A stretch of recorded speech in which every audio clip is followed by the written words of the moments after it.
Hey there, this is Jamie, and we're going to be working on scraping some data from Zappos.com, and we'll do some analysis.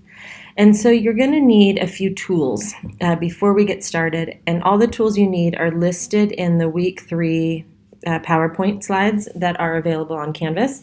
But you'll need Google Chrome, there's a link to download it. You'll need Google's web scraping tool, and there's a link to download it. And those are the two things you need going into this video. So I will assume that you have gone to the web store, got the web scraping tool, and then once you get this little blue web in the corner from Google Chrome only, you'll go to Zappos.com. And for the purpose of this exercise, we're going to restrict our analysis just to men's road running shoes,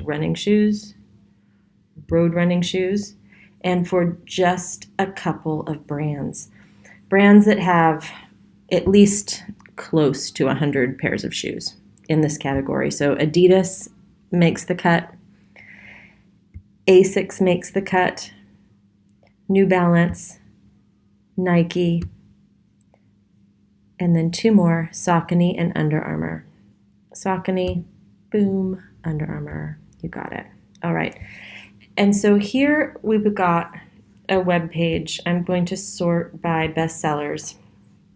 You're going to get a web page. Yesterday there were 762 shoes in this category. Today there's 761.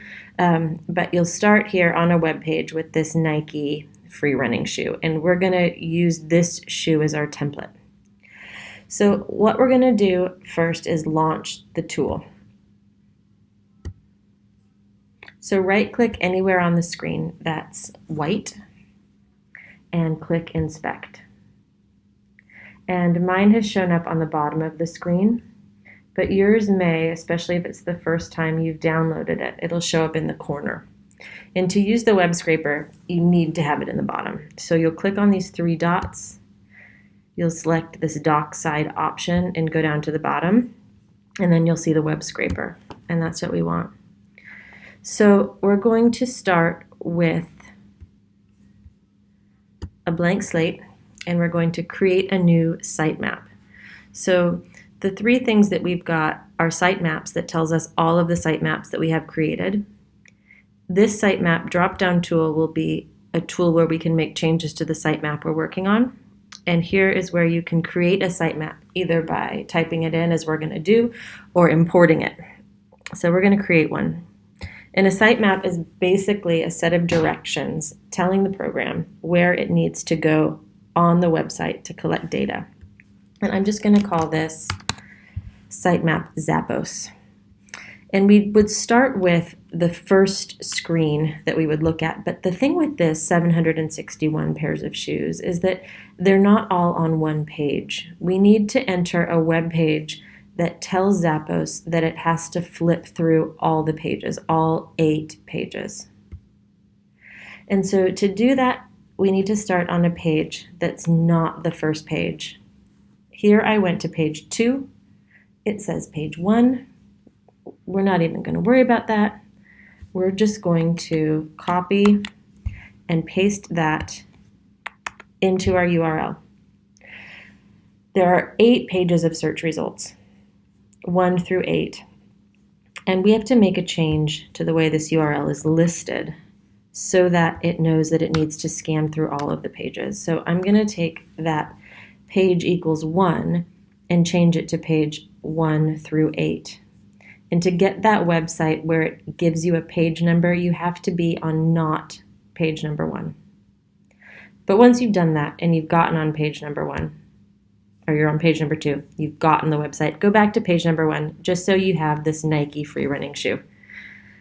And before you move on, make sure that you've got 761 items, over 8 pages, for this particular search.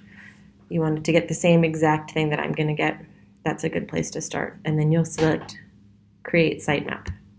Boom, we did it. So now Zappos knows that we're going to give it a set of instructions that it needs to follow in order to collect the data. And so we need to tell it what selectors we're using. And a selector is just Maybe it's a piece of text that we want it to import, or maybe it's a link that it needs to follow before it collects another piece of data. But this thing that we're going to do next is information on the shoe. The shoe is our main unit of observation. And so it's what's called an element. So our shoe is our unit of observation. We're going to select it. We have 761 shoes that we want information on, so we're going to say select multiple. And then to get the entire unit of the shoe, you have to kind of click in this tiny space right there. You can see it. Your tool might look different. Doesn't matter. When it all comes up, you click on it. It becomes red. You pick up some code here.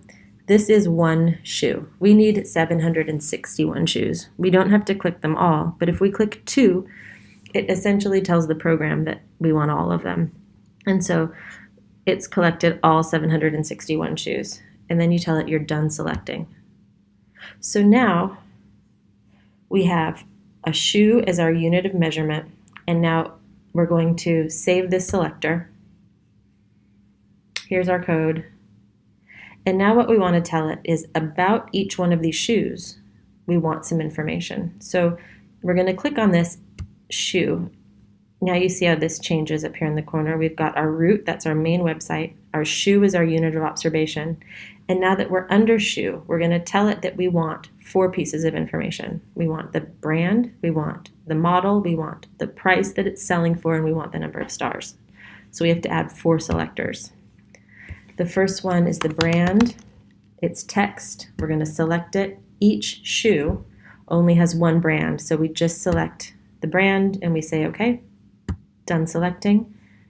We come down here and we save the selector. Now, under shoe, we've got brand. We now need model, price, and stars. So add new selector, model. It's text. We're going to select it. There's our model. We're done. Save selector. I'm going to add another one for price. ID, price. Type is text. Click select. Click the price that it's selling for, not the MSRP. Once there's data in there, you say you're done selecting. Save selector. And then now we need stars. Select. Each pair of shoes only has 1 star rating. Don't panic, it looks like they're gone. They're still in that box. Don't let it tell you, otherwise it doesn't know. Shoe, save selector, great. So we've got it. Now we're going to take a look at this. What we've told it in this sitemap is that for each one of those 760 shoes, 761, we want the brand, the model, the price, and the stars in a data set. But I want 2 other pieces of information. I want to know if comfort is more important or if style is more important. And here we have information on comfort and style that was given by each individual reviewer, right? So we need to tell this search tool to get us to comfort and style. So we need to tell it to follow a link. For each shoe, shoe is the parent here, we call that the parent. For each shoe, we want to take a link to the item. We want it to follow this link. It's a selection. Anywhere in this box will get you to the link on the item. Yep, and it just says A, that's right, done selecting, and we're going to save the selector. And then once you follow that link to the item, now we're on the item's main page, we need to follow one more link, which we get through clicking here, add a new selector to the reviews. It's going to be a link. We're going to select somewhere in this box. It's best if you can get the whole thing highlighted. If just the number 153 highlights, move it around until you get more. We're done selecting. And then we're saving it. Great. So now we're here.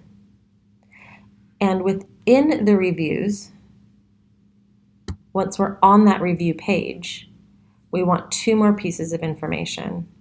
We want comfort and we want style. So before we move on, check your little map here. We want our root/shoe/item/reviews. A better way probably to see that is here under the sitemap Zappos drop-down menu. If you select a graph, anything that's blue is a parent, and when you click on it, it lets you know what its children are. So from the main website, we have a shoe. There's 761 of them, and the scraping tool is going to do this for each one of those shoes. And for those shoes, we want to collect information on brand, model, price, and stars. We also want, for each one of those shoes, it to follow 2 links to get first to the item's main page and then to the page of all the reviews. If it doesn't look like that, you can back out or even just start over. Once you get the hang of it, it's actually really quick. I'm going to go back to the sitemap, and I want to add 2 more arms here, one for comfort and one for style. Sitemaps.